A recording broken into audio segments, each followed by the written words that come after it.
Online Manipur YouTube channel swing bir pa mem nong pom kana taram nok seri han badam na maroi ba pawam update thamjage KUKISINGNA FARAMBA YAI HAINA CHINGNARIBA maheiroi luwangbi amasung Hemanjit ki Langla langjil khngdana lairakpa tha amarom phakre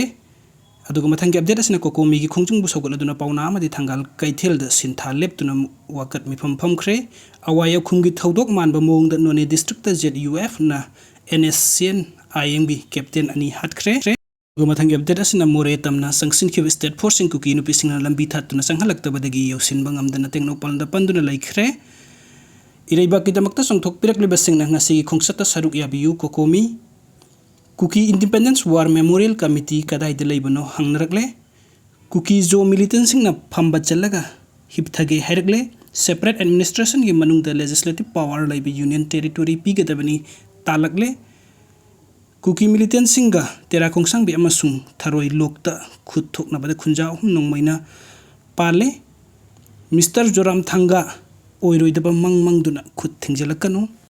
aduga mathang update asina KUKISINGNA FARAMBA YAI HAINA CHINGNARIBA maheiroi luwangbi amasung Hemanjit ki Langla langjil khngdana lairakpa tha amarom surakle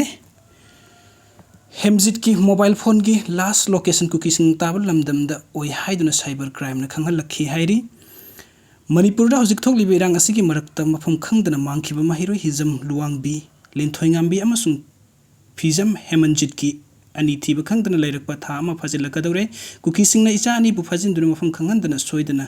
oiramba yai haina mangkhiba maheiroi ani gi mama pasing penda phongdorakli Imphal West ki tera tongrom laikai degi hijam luwangbi linthoingambi amasung takel kolam laikai degi phijam Hemanjit hairiba maheiroi ani asi tha asigi tarukta mayum degi thokhibadagi ngasi pawa hanjilakidabani luwangbi linthoingambi Kosem Council of Higher Secondary Education Manipur na lawduna pangthokhiba sahi asi class 12 examination da mai paktuna medical entrance pi na ba honaribi maheiroi ni aduga phijam Hemanjit na class 12 tambani thasi kunipan da tera tongrom laikai da pawmising ga unabada hojik phabu thibi khangdana laiba phijam Hemanjit ki apokpa ibungu bina hai maki masana pa amasung hijam luwangbi linthoingambi ani asi haukiba July 3 ta Imphal Tidim Road ta moirang Maikai rom da sat khibadagi ngasi phawa thiba khangdana lairakkhibani mafam khangdana lairakpa icha ani asi KUKISINGNA phajan khiba soidana oigani haibigi thajaba chaun leire mangkhiba icha nupa gi mobile phone track toba matamda KUKISING inausingna tabul lamdan area da last location oi haiduna cyber crime gi maikai da report pibiragi icha nupa gi last location oi riba mafam asina takpadi icha sing asi KUKISING inausingna phajin khibana tan atopa maram oiningai leite Icha ni mak nauriba amadi mahi masing tamduna leijaba angang ngaktani KUKISING inausingna karisu khangjedriba angang ani asi pothadopiru miyamgi mapi mapa oibiriba chief minister na thiba khangdana leiriba icha ani gi Langla langjil puthokpiduna mama mapa oiba aikhoida phauriba maichak asi awaba asi amuktang kokhanbiu haina sahi khumpuga mathoi suraba Hemanjit ki apokpuna phungdorakli luwangbi linthoingambi apokpa hijam kulajitna hai mobile phone track toba matamda icha ani asigi ikon konbo location asi Churachandpur district ki manungchan balamdan MI Manipuri Mountaineering Institute ta laiba area da oibagi cyber crime gi report leire Hemanjit ki mobile phone aduna July 3 ta atopa sim card ama sijinaduna reactivate su tawrami masigi matung inna makhoi ani KUKISINGNA phajin khibu oigani haibasi mayek sengle hojik icha ani na mafam khangdan legliba asi numit kun gani thoi mapung phare hojik phabo government amasung mari leinaba singna makhoi Langla langjil amata puthokna leiba asi leibak thibani government athu matam isani gi Langla langjil puthokpiyu isani bu mama oiba ikhoida sinnabiyu haina kulajina pangdukhi amaromda maite irisa kanba athoba salai tarit ki secretary general Yukham Saimanandana hai maheiroi ani asi mafam khangdana leirakkiba asi thabum ama phaning set leirakle ngangsin asi mangkibagi report tha asi gitare te Imphal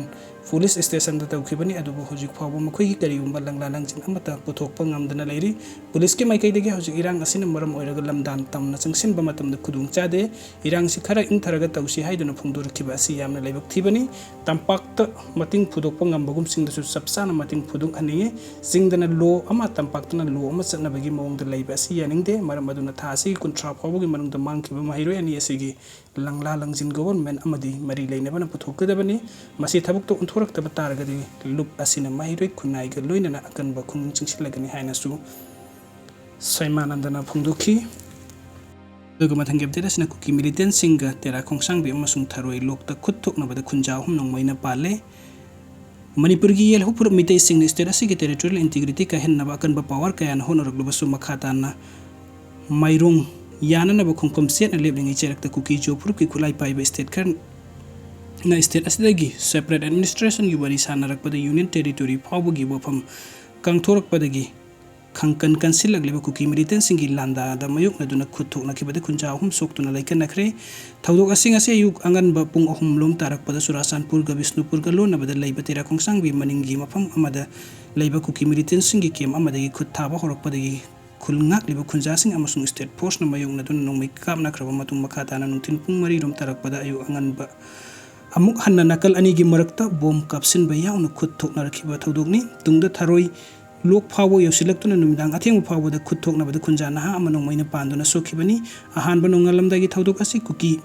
militant sing na makhoi gi khul sing oiriba di bungleng wangsok ama di goldan khun sing da gi attack torokhibani thaudok asi gi nakal ani gi marakta asok apan yauna khide adubu nungtin amuk hanna tera khongsang bi maning de leiba furdong singkhong da gi ne monghat water tank gi building leiri phawo gi kilometer tangkhaimuk sangbu mafam konsinduna bunker saduna lerekhiba kuki lamnain basingna mitei gi khul asi tamna bom ka kapsilakkhibani makhoina bom taksilakpada asida drone phawa sijina rakhi hairi nakal ani gi marakta akan mong da khut thokna rakpada nupi angang yauna mitei khunja sing mayum makai thadokna duna lanjeneraga safagada mafamde leinakhi adubu oinamak nupi singna di khulngak na makha tana seksilaga leinakhi thodok asida soklaba singde RK sura sahi kuntare apokpa RK ingosa oi thangba khunamda nungmai maru umpalaga khubak lomda phawdokhiba amasung laichumba maranjan chahini pumpan nanganda panbani hairi makhoi animung ahan bada Bisnupur district hospital pukhatuna laikanaro matungda L Rajendi Rasmedi city da bukalaktuna makhatana laikanaki